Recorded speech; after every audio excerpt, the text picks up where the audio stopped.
everyone. My name is Katie Brumfield, and I am the Career Services Specialist at the Colorado School of Public Health. And today I'm talking with one of our alums, Jackie Murphy. Jackie graduated our school in the summer of 2018 with her doctorate in public health in environmental and occupational health. Hi, Jackie. Hey, Katie, how are you? Great. If you wouldn't mind telling us your current work title and where you work and what you do. Sure. So right now I am the Director of Public Health for the town of Milford, Massachusetts, which is southwest of Boston, about 35 miles. So that means and every town in Massachusetts, there are 351 towns, have their own Board of Health. And they call it that because, so my role is obviously the Director of Public Health, and I have an Assistant Director of Public Health, 2 health inspectors, and 2 public health nurses that work with us. And we report to an elected Board of Health. So they're 3 elected officials, and we are all appointed officials. And what would you say your either day-to-day responsibilities or your big job responsibilities are? Sure. So we are tasked with obviously protecting the public's health. And also, so that comes from the State Department of Public Health. And then in Massachusetts, there's a separate Department of Environmental Protection. So, and we report to both of these state agencies. So we're both the protectors of the public's health and the protectors of natural resources, which we obviously know are linked closely to the public's health. And this can take a variety of forms. So obviously right in this particular moment, a lot of our day-to-day is dominated by COVID-19. Anything from consulting with daycares when one of their kiddos tests positive, to talking to the schools about whether or not they should be going full remote or staying hybrid. All of those types of community decisions. Enforcing we have a state mask order, so we do a lot of enforcement with that, and education, and giving out free masks, which I like to give out free stuff. So that's kind of a perk there. And then separate from all of that, kind of our normal day-to-day, we do a lot with tobacco control and compliance. So obviously making sure that stores aren't selling tobacco products to people who are too young to have them. We do a lot with housing. So in Massachusetts, the Board of Health makes sure that housing meets a certain set of criteria. They call it the minimum standards of fitness for human habitation. So we help mostly landlords and tenants solve some of their disputes or disagreements about functioning appliances and things like that. And then we kind of go off into, a whole breadth of activities, everything from waste management. So we have a transfer and recycling station where we help people, get rid of their refrigerators, not by dumping them in a ditch, but by actually recycling them correctly, and inspecting restaurants for food safety, like really just a whole variety of stuff aside from COVID-19, which is right now, like I said, dominating everything. And you are in charge of this department. Yes. So I try to think of my role as working smarter, not harder. So for context, we have 3 full-time staff and, a whole kind of variety of part-time staff. And we have 30,000 or more residents. We have a very diverse population, a lot of new immigrants from particularly Ecuador and Brazil. So we do a lot with making sure all of our communications are trilingual, helping folks access resources. Obviously, they've moved to their new home and they kind of need to get the lay of the land, just like any of us would if we moved to a new place. So we do a lot with that, and we try to think about how to leverage our partnerships, especially with the schools, the parks department, of course, police and fire departments, all of those folks obviously help promote and protect the health of the public. So I am fairly new in this role. I've been here for about a year, and my predecessor was here for 42 years. So I think it's been a learning curve for all of us to think about how to work differently and how to see problems differently, or I should say challenges and opportunities. But I have to commend a lot of my colleagues for their fairly flexible approaches and, being malleable and staying nimble. That's awesome. Wow. 42 years. I know. It's a long time.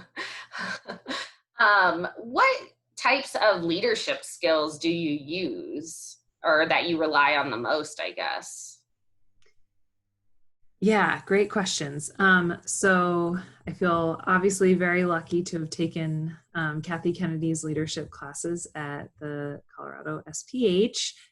So shout out to her, and that whole course is really helpful in terms of thinking about how leaders affect change.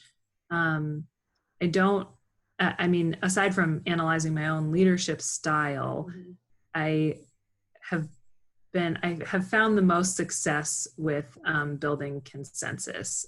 So also, for a little bit of context, a lot of my peers were born in this town, grew up in this town, maybe left the town briefly for college or some other exploration in their late teen, early 20s, and then came back and have been in their roles for maybe not 42 years, but quite a while.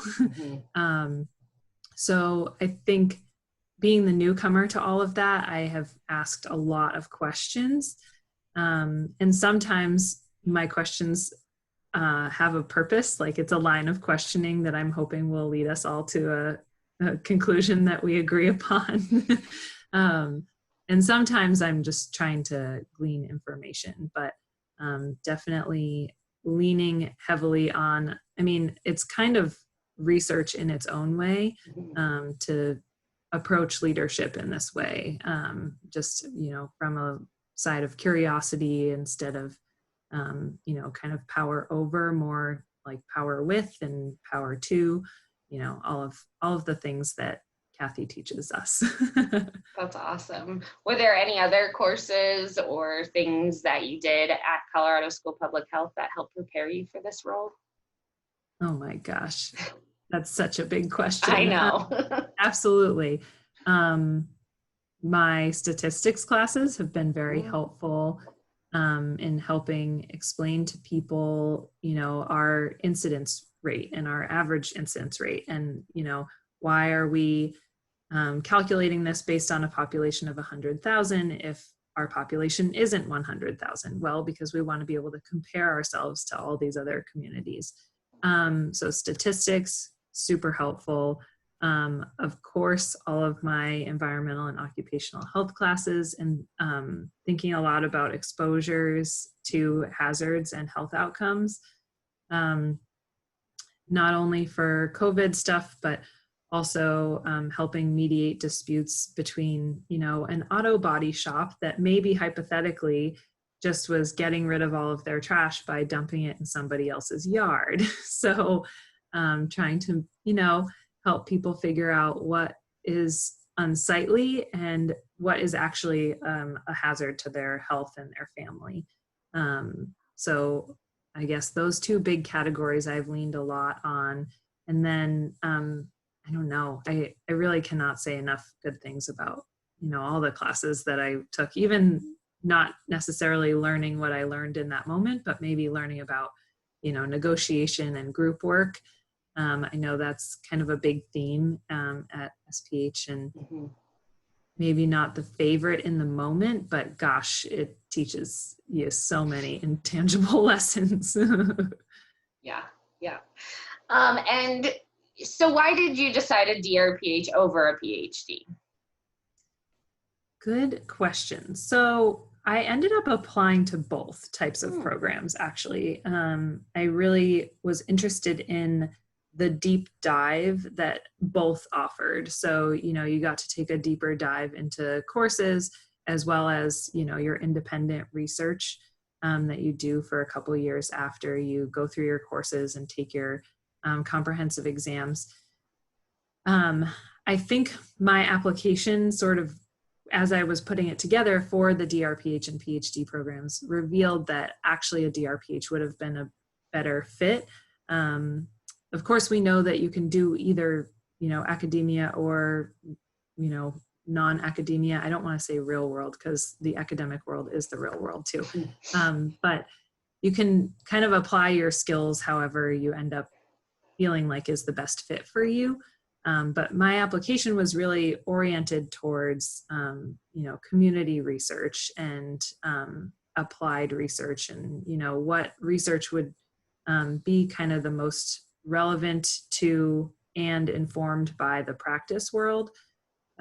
So I'm really happy I ended up getting a DRPH.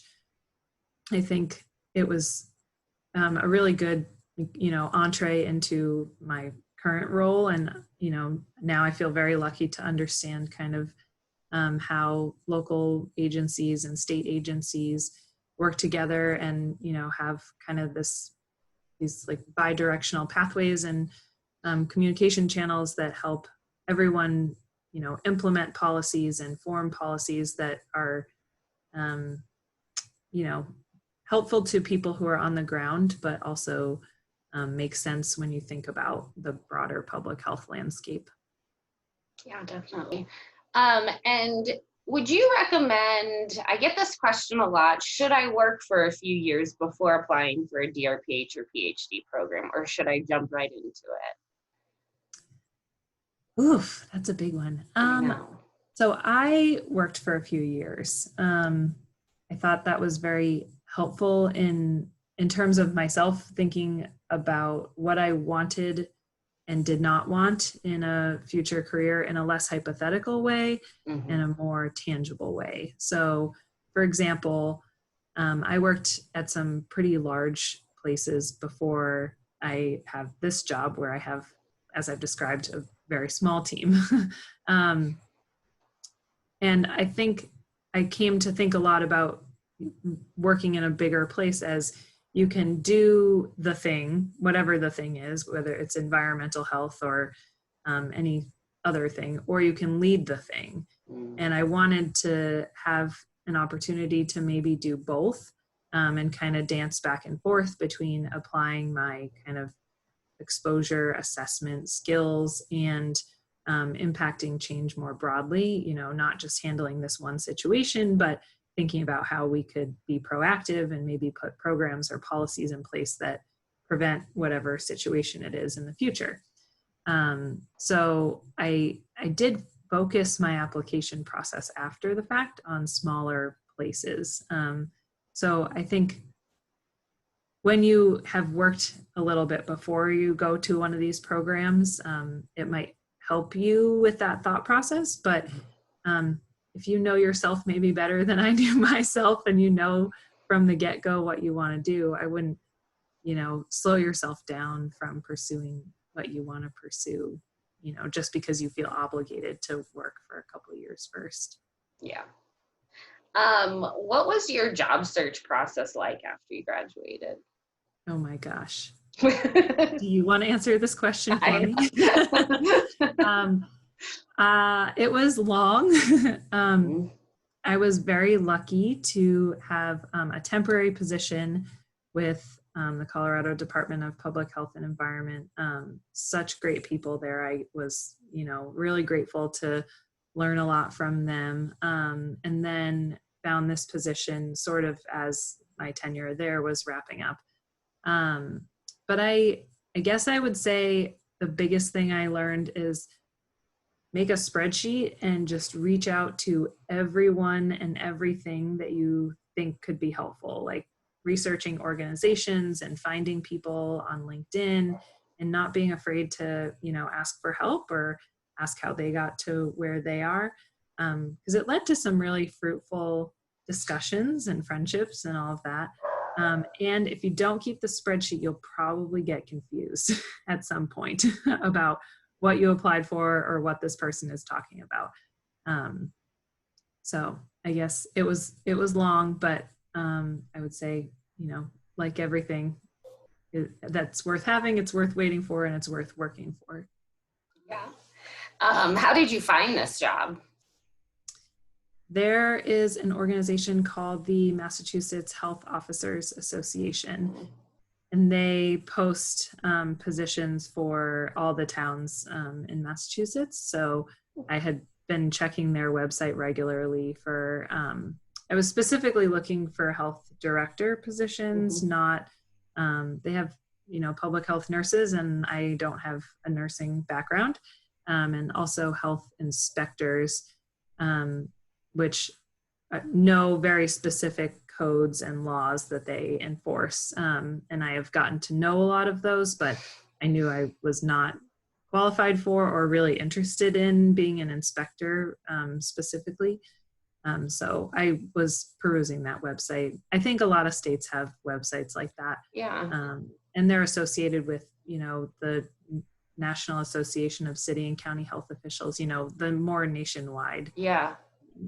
I love using associations to look for jobs, so that's great. Yeah. All right, one last question. What advice do you have for someone that is interested in a career in public health? Ooh. Well, if they enter now, it's quite the exciting time to come on in.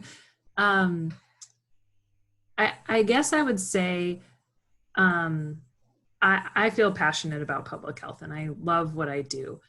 I also recognize that in a lot of ways, if public health is doing its job, the vast majority of people will not understand what you do or fully know how much they should appreciate kind of this whole chorus of public health actors and voices.